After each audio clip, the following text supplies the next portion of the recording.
এখন যদি আমরা সেন্টেন্সের প্রকারভেদ নিয়ে কথা বলি, তাহলে সেন্টেন্সের প্রকারভেদ একটা স্টুডেন্টকে যদি আমরা এক বাক্যে প্রশ্ন করি যে সেন্টেন্সের প্রকারভেদ কি, মানে সেন্টেন্স কত প্রকার, তাহলে সে হয়তো বলবে সেন্টেন্স 5 প্রকার, অথবা সেন্টেন্স কেউ বলবে 3 প্রকার। আবার কেউ প্রশ্ন করবে যে সেন্টেন্স তো আমরা প্রকারভেদ দুইটা ওয়েতে করে থাকি, সেই দুইটা ওয়েতে কি কি? একটা হলো আমরা সেন্টেন্স অর্থের দিক থেকে প্রকারভেদ করে থাকি, আর একটা হলো স্ট্রাকচার অনুযায়ী সেন্টেন্সের প্রকারভেদ করে থাকি। তাহলে সেন্টেন্স অর্থের দিক থেকে 5 প্রকার, আর সেন্টেন্স স্ট্রাকচার গঠন অনুযায়ী হলো 3 প্রকার।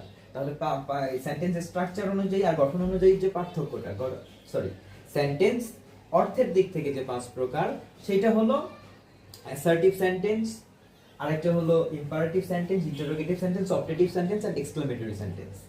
তাহলে এই যে সেন্টেন্স আর গঠনগত দিক থেকে যদি আমরা বলতে যাই, তাহলে গঠনগত দিক থেকে simple sentence, complex sentence and compound sentence.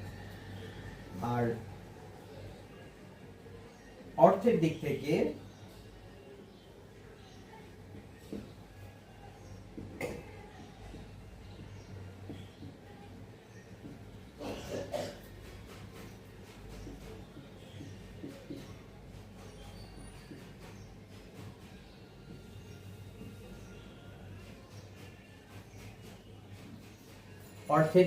Sentence 5 প্রকার, যেটা আমরা বাংলা গ্রামার অনুযায়ী লক্ষ্য করি যে অর্থের দিক থেকে সেন্টেন্স 5 প্রকার, সেম একটা জিনিস ওখানেও আমরা পেয়ে থাকি। তাহলে ইংরেজিতে যদি সেন্টেন্সের 5 kinds depends one meaning, first of all number 1 assertive sentence,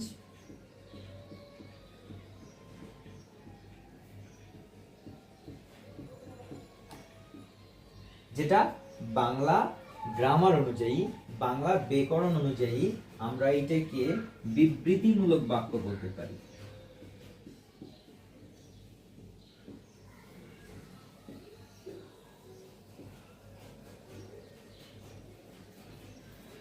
তাহলে সেন্টেন্স অর্থের দিক থেকে প্রথম প্রকার হলো অ্যাসার্টিভ সেন্টেন্স। অ্যাসার্টিভ সেন্টেন্স কি? বিবৃতিমূলক বাক্য। বিবৃতিমূলক বাক্যের আলোচনাটাই আমরা পরে আসতেছি ডিটেইলসে। 2 নম্বরে হলো কি? Interrogative sentence. তাহলে ইন্টারোগেশন যেটাকে করা হয়, মানে যেটাকে প্রশ্ন করা হয়, ইন্টারোগেট করা হয়, তাহলে সেই সেন্টেন্সটাই হলো ইন্টারোগেটিভ সেন্টেন্স। যেমন আমরা কাউকে কোনো কিছু জিজ্ঞেস করে থাকি, তোমার নাম কি, তোমার বাসা কোথায়, তুমি কোথায় যাবা, তুমি কি স্টুডেন্ট, তুমি কি শিক্ষার্থী, এই যে যে সকল প্রশ্ন করে থাকি, এই ধরনের বাক্যগুলোই হলো ইন্টারোগেটিভ সেন্টেন্স।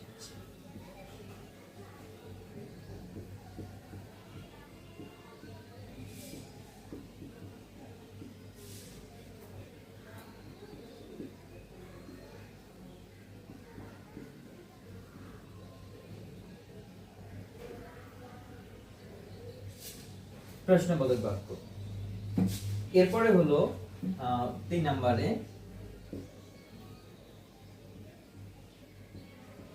Imperative sentence. এটা হলো আদেশ সূচক অথবা অনুরোধ সূচক বাক্য।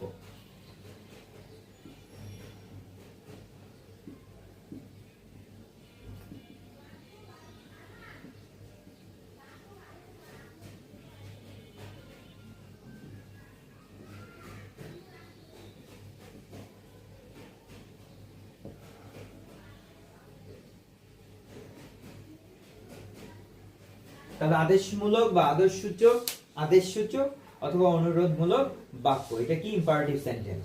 এরপরে হলো 4 অবজেক্টিভ সেন্টেন্স।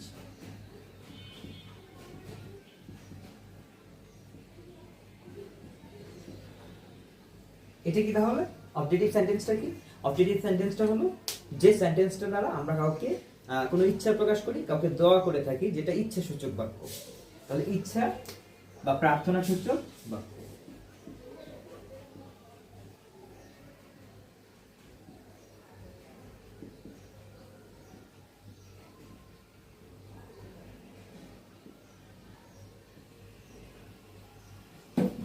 এটা হলো অবজেক্টিভ সেন্টেন্স।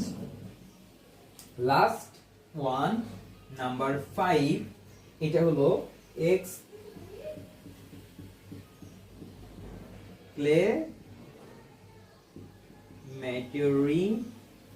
সেন্টেন্স। এক্সক্লেমেটরি সেন্টেন্সটা কি? এটা হলো বিস্ময়সূচক, আবেগসূচক বাক্য।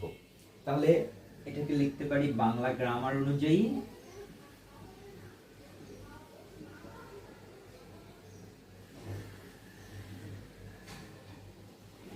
বাক্য। তাহলে এই যে আমরা সেন্টেন্স অর্থের দিক থেকে 5টা ভাগে বিভক্ত করেছি। First of all assertive sentence, যেটা বিবৃতিমূলক বাক্য।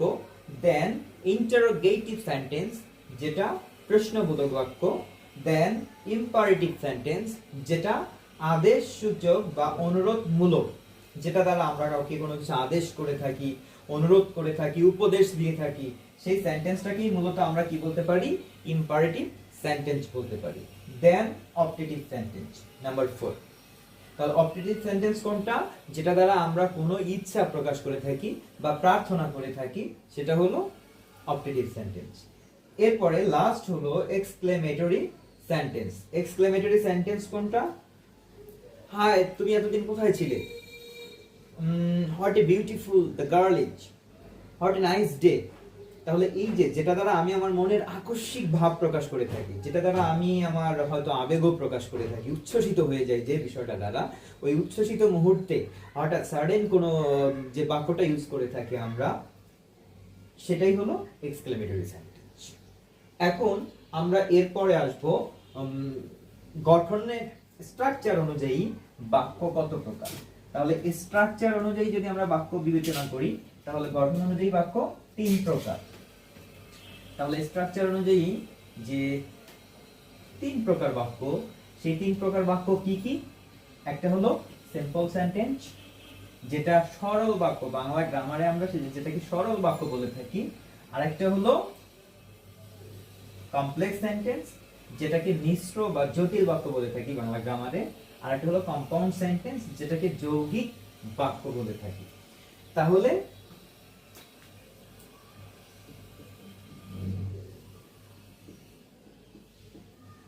স্ট্রাকচার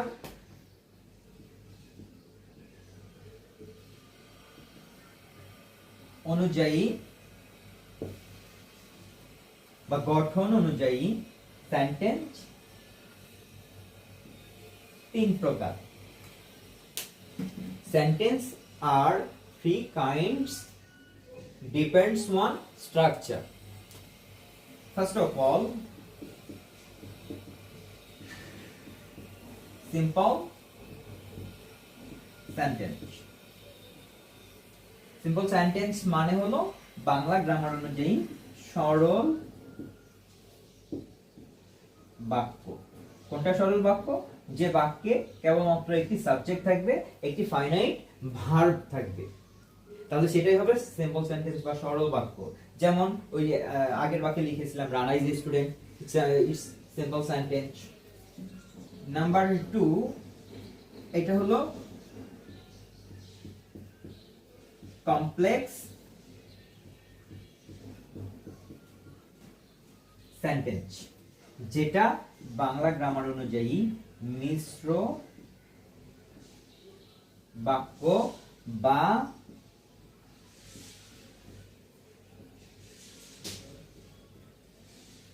জটিল বাক্য। এরপরে নাম্বার 3, তাহলে কমপ্লেক্স সেন্টেন্স কোনটা? কমপ্লেক্স সেন্টেন্স হলো এখানে 2টা বাক্য থাকবে। একটা হলো ওই 2টা ক্লজ যুক্ত বাক্য থাকবে, একটা বাক্য আরেকটা প্রিন্সিপাল বাক্যের উপরে ডিপেন্ডেন্ট থাকবে। তাহলে একটা প্রিন্সিপাল ক্লজ থাকবে আর এক বা একাধিক ডিপেন্ডেন্ট ক্লজ থাকবে। ক্লজ নিয়ে আমরা পরে আলোচনা করব। তাহলে এই কমপ্লেক্স সেন্টেন্সটার মধ্যে অবশ্যই একাধিক বাক্য, একাধিক ফাইনাইট ভার্ব এখানে থাকবে। আর যেটা প্রিন্সিপাল একটা সেন্টেন্সকে, প্রধান একটা খণ্ডবাক্যকে ডিপেন্ড করে একাধিক খণ্ডবাক্য এখানে থাকবে। এরপরে আসি 3 নম্বরে, কম্পাউন্ড সেন্টেন্স। তাহলে কম্পাউন্ড সেন্টেন্সটা কি? কম্পাউন্ড সেন্টেন্স হলো যৌগিক বাক্য। তাহলে যৌগিক বাক্য বলতে আমরা বুঝে থাকি এই জায়গাটাতে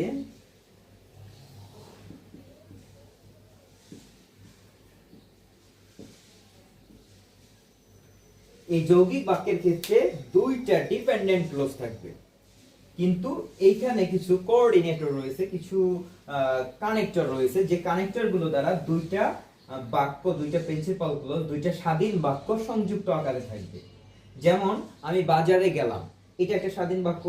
আমি একটি কলম কিনলাম, এটা আলাদা স্বাধীন বাক্য। তাহলে দুইটাই, আমি বাজারে গেছি, আমি কলম কিনেছি, তাহলে একটা সাবজেক্ট ব্যবহার করে, যেহেতু আমি বাজারে গেছি, আমি কলম কিনেছি, এখানে সাবজেক্ট আমি একাই কিন্তু কাজ দুইটা, তখন আমরা এটাকে যৌগিক বাক্য বলে একটা সাবজেক্ট দিয়ে ব্যবহার করে দিতে পারি, যে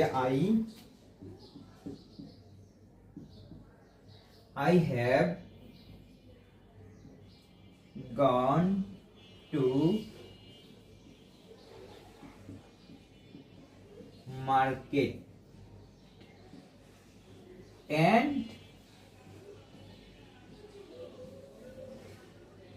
buy a pen. আমি মার্কেটে গিয়েছি এবং একটি কলম কিনেছি।